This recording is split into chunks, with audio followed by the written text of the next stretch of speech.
Magpapaksiw po tayo ng isda. Sauro po yan dito sa Italia. Hindi ko lang sa atin kung anong tawagin.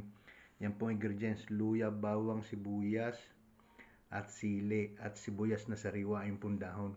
Wala po akong buong paminta, kaya ilalagay ko na lang po yung durog. Okay po yan. Yan po, napainit ko ng kawali. Hulog natin ang suka. Pagkahulog po ng suka, lagyan natin yung tubig.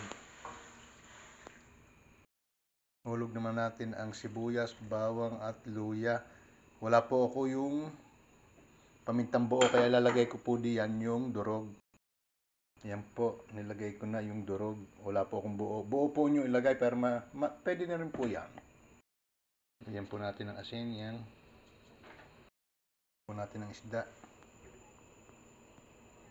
Yan. Yan po. At takluban po natin yan. Yan.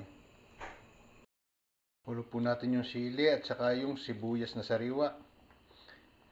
Pwede din po, marami pong sabaw yan dahil mahilig po ako sa sabaw yan.